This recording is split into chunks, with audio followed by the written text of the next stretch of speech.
I just came out of a meeting with your presidents, and I got to tell you, it was impressive. Every year, I walk away really, really impressed with everything you guys have accomplished over the last year. And I will also tell you that every year I leave that meeting just kind of with my heart swelled with pride at what you're accomplishing and what you're doing. And I would just tell you, you guys are you're an amazing group. And I'm really, really proud of everything that you do in these organizations. And I want to tell you, it's in that context tonight that I feel compelled that I want to share something with you. And it's something that's I'm going to share from the heart. And this is not going to be your traditional rah-rah ERG talk, okay? We're facing some really, really serious issues in our communities, in our country, and I just feel that we, the AT&T family, need to just talk about this for a moment. And I would tell you that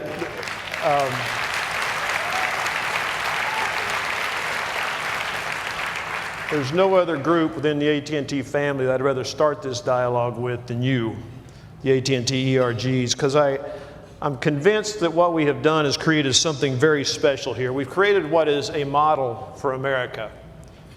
You're a model for how you can take a really large body of people with radically different backgrounds, beliefs, ages, religions, sexual orientations, and we're demonstrating how you can not only live together, but you can love each other, you can compete, and you can win together.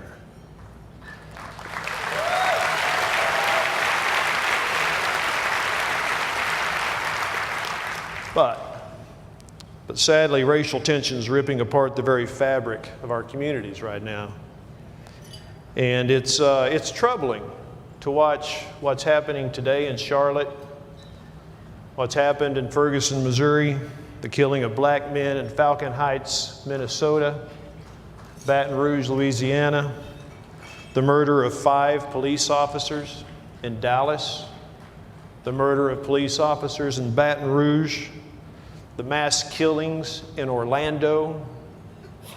I could go on, but folks, you get the idea. We got a problem.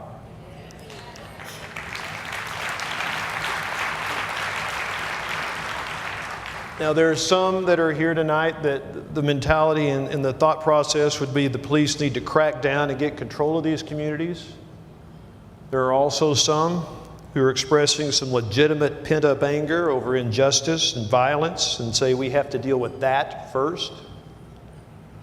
And there's going to be several people in between those two ends. The question I have to ask is, where are you on this? I suspect that if we took a secret ballot poll, we might be surprised at the outcome of that poll. One of my closest friends in the world is an African American. His name's Chris. And Chris is a cardiopulmonary critical care doctor. He's served our country on 3 tours in Iraq and Afghanistan. And Chris is one of the most thoughtful, caring, and intelligent human beings that I know. His wife is my wife's best friend. Our kids are really close friends. And after the events in Dallas and Baton Rouge, the pastor of Chris's church asked him if he'd come lead a discussion with their nearly all-white congregation about these events.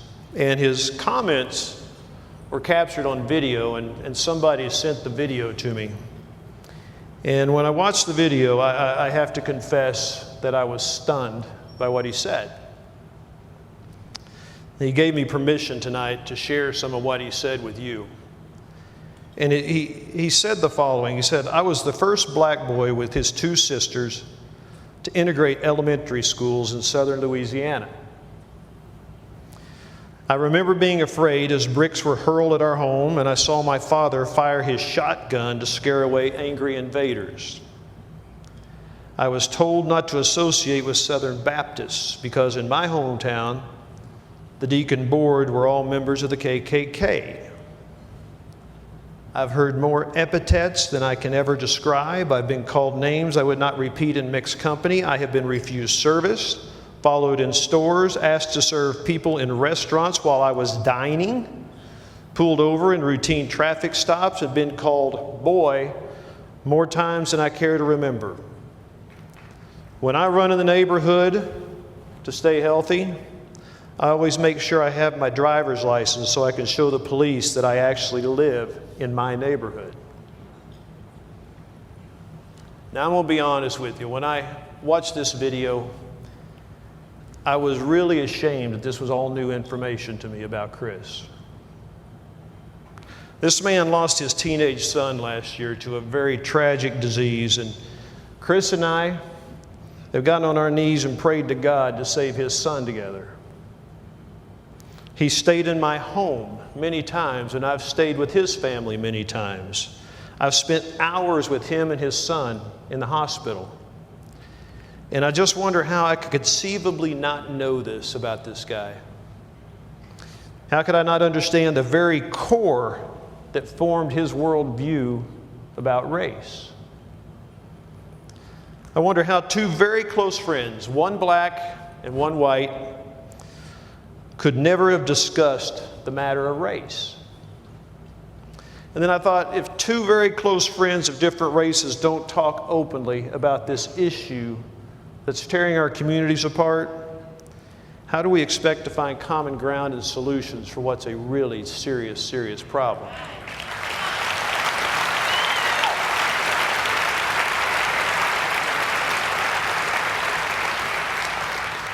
I have another friend who told me a story. It's about a man visiting a little town called Shady Lake. It's a beautiful town. It's tucked against a very nice flowing river.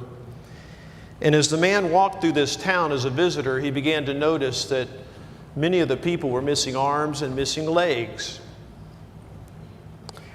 He stopped at the nice restaurant on the river and sat down to order, and the waiter came up to him and he asked the waiter, "What's going on? Why are so many people maimed and wounded?"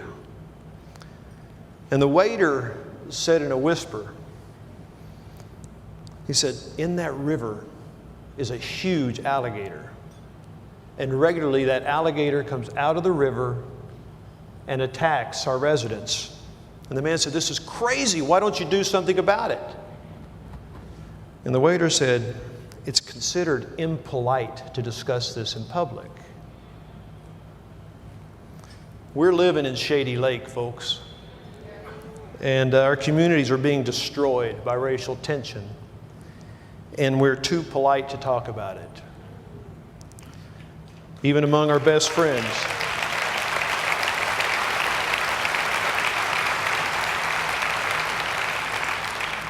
We don't even talk about it among our best friends. And it's a difficult, tough issue. It's not pleasant to discuss. It takes work, it takes time, it takes emotion. And you're going to have to understand where the other one is coming from. But we have to start communicating. And if this is a dialogue that's going to begin at AT&T, I feel like it probably ought to start with me. And,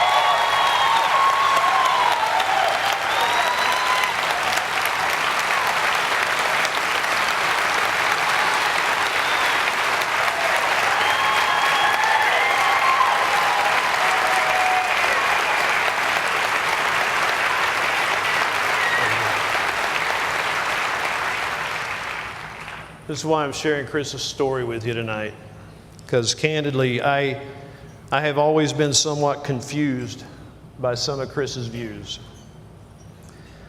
And now I got to tell you, I get his anger when somebody responds to a Black Lives protest by saying, "All lives matter." I honestly, I have to admit that Chris is a bigger man than me, because if I were in his shoes, I would be a bitter and angry man, and Chris is not.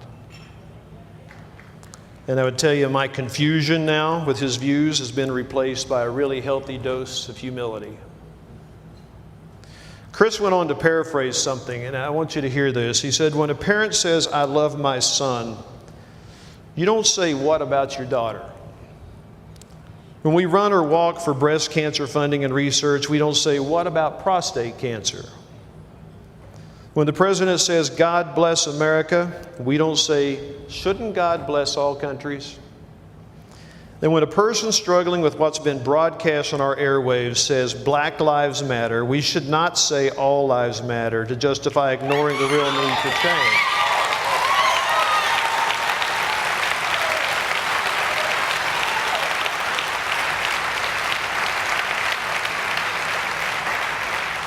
So look, let's talk about race. When we talk about race, let's begin the discussion with why. Why does my colleague feel this way? If we could understand why, it's so much more likely that we could begin to agree on what needs to be done. You guys, the AT&T ERGs, you are a model for America. Look around. Look around, folks. It does not get any more diverse than this.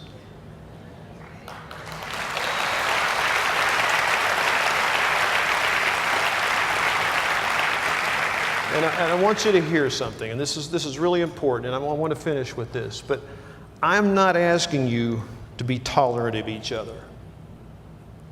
Tolerance is for cowards. Being tolerant requires nothing from you but to be quiet and to not make waves, holding tightly to your views and judgments without being challenged. Do not tolerate each other. Work hard, move into uncomfortable territory, and understand each other.